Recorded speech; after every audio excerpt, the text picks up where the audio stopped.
Senator Tim Scott of South Carolina gave a very well-written, articulate speech, rebuttal speech towards President Joe Biden's address to Congress and the nation last night, advocating for bipartisanship and support in the fight against COVID, as well as other things such as infrastructure, praising single mothers, advocating for school choice, criticizing partisanship and those in Congress trying to do it all themselves by only pushing for partisan checklist agreements as opposed to working together. He also wanted to criticize the idea that America as a country has not made any progress towards equality and injustice, and wanted to praise America for where we are right now as a nation and where we're heading, and giving a message of hope.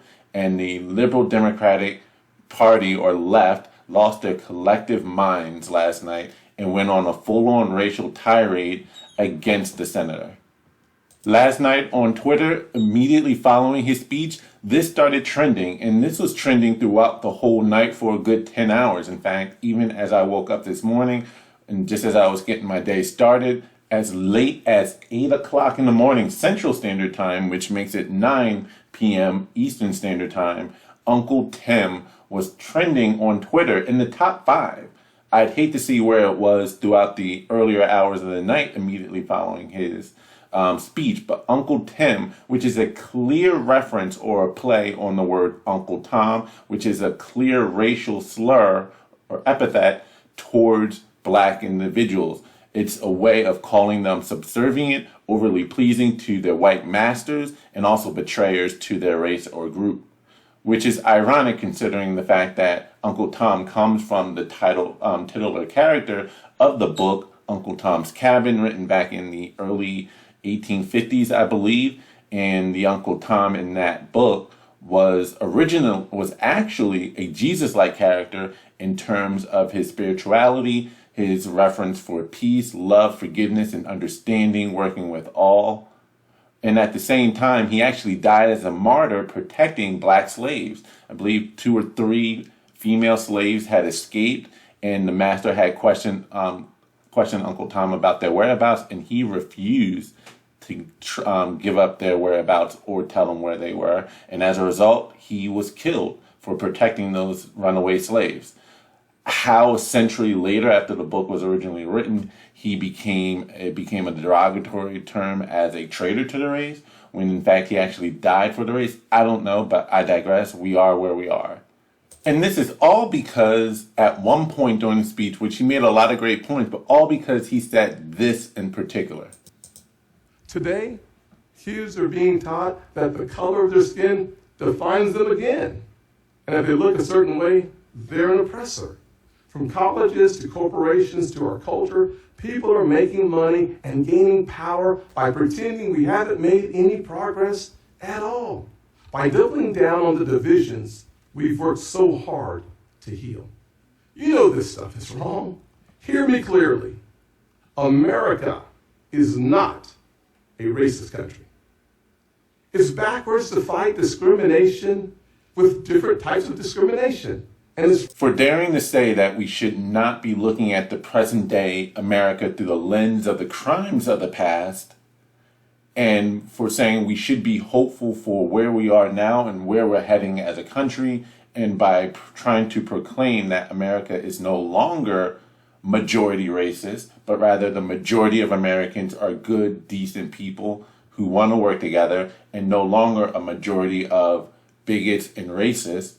Not that there aren't any at all, that's not what he said, but just to saying they no longer make up the majority in this country, and that the laws in this country are no longer blatantly built against any minorities. There's no longer any open discrimination and racism and segregation in any of the laws that are written, built into a lot of our institutions. That's all he said, and for that, the progressive white liberal Democrats, because going through the Twitter feed on Uncle Tim, the majority of them were white, or at least used avatars based upon what I can see on the Twitter feed. They're white, mostly white, very, very, very few blacks.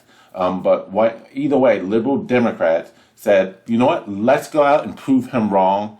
about America not being racist by being racist ourselves towards him and hurling this racial slur. I always thought that it was true what a lot of people said, in that the reasons why many Democrats see racism everywhere and accuse Republicans and conservatives as being racist is because they're projecting more often than not their own internal racism, their own internal thoughts towards people different from them. We saw this during the election on November the 4th, or prior to November the 4th. All of these people were saying, oh, let's board up the windows because the Trump supporters aren't going to be happy with the results when they lose, which was them projecting what they themselves would do if Trump were to win and Biden were to lose. Just projecting what they themselves would do, what they themselves think, and projecting that onto the rest of the population or to their political enemies. It's been about 57, 58 years since Malcolm X said this, but it still rings true today. I think are two different things. I think there are many whites who act friendly toward Negroes. A fox acts friendly toward the lamb. And usually the fox is the one who ends up with the lamb chop on his plate. The wolf doesn't act friendly, and therefore the wolf has more difficulty in getting the lamb chop in his plate. I'd like to point out, though, that I say that because it is usually if you study the structure of the Negro community, economically, politically, civically, psychologically, and otherwise, it's controlled by the white liberal, who usually poses as the friend of the Negro, who actually differs from the white conservative, and in the same way that the fox differs from the wolf. Their appetite is the same. Their motives are the same. It's only their mannerisms and methods that differ. What Malcolm said is still very much true even today. When you look at how he started it off, look at every level of government that is in control in these minority communities, particularly black people, whether you're talking about cities like Philly, Chester, Trent, New Jersey, Camden, New Jersey, Atlanta, Detroit, Minneapolis, Chicago, and yes, Flint, Michigan, where they had the contaminated water supply. Every level of government is controlled by the white liberal or the black liberal, who which they put in there in order to better appease or appeal to the minority base.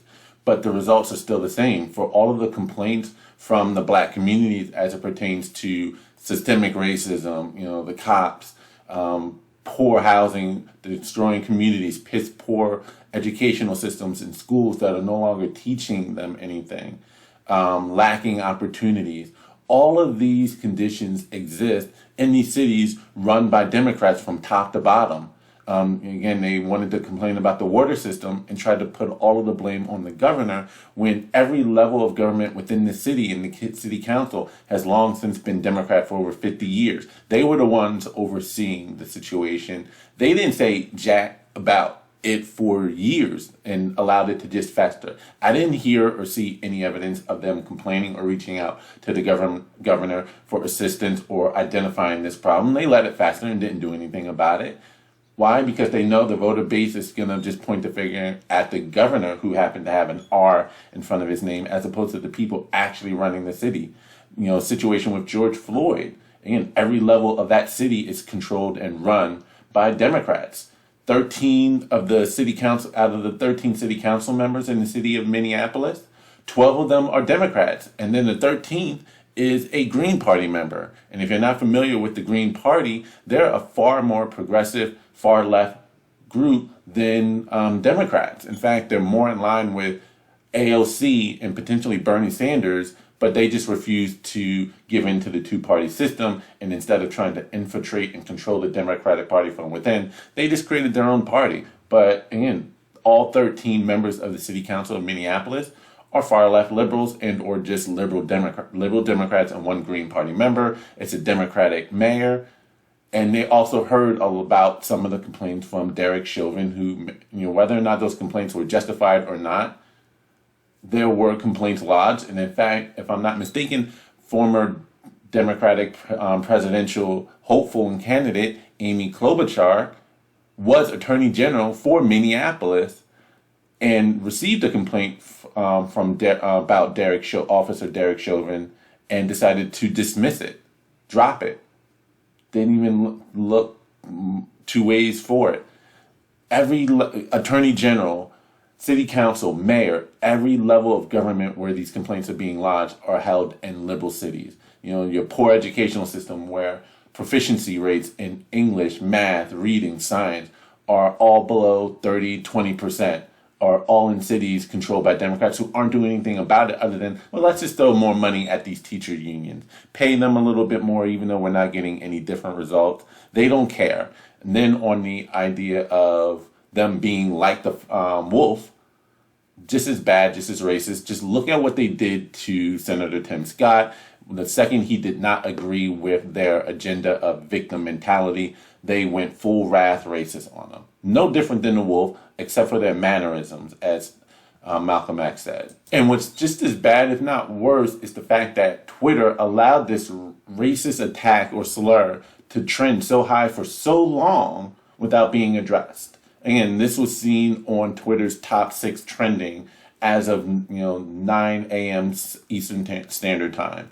That's how long they allowed this, despite their own clear-cut policy against racial attacks or racial slurs against a protected group that even includes misgendering somebody who wants to be identified as, even though they were born biological male, want to identify as female, and you still decide to call them he or him instead of referring to them as Ethan Page. You still call them Ellen Page.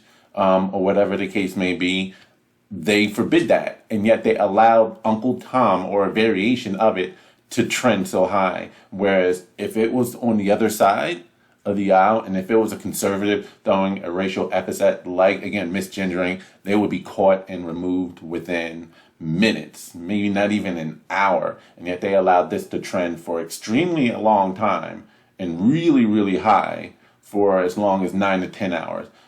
Which says a lot about the discrimination on these social media sites. They can say, yes, we got to it eventually, and only after they were called out on the social media platform, only then.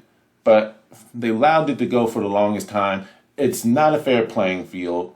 And that's my video. Let me know what you think in the comment section below. Like this video, comment on this video, and if you're not subscribed to my page, as my algorithm suggests that as many as 88% of those viewing my channel are not yet subscribed, please want to encourage you to subscribe to the channel. It helps out greatly in the YouTube algorithm. And I'll also put a link in the description box below for anyone who would like to make a donation to the Multiple Sclerosis Society page. Your donations will go a long way in helping to fuel and funding the cutting edge research as well as treatment for those who, unfortunately, the millions out there suffering from multiple sclerosis, and it helps them live their best lives. So please support the Multiple Sclerosis Society. I'll put the link in the description box below. This is Bruce the Boss Brooks, and I'm out. Peace.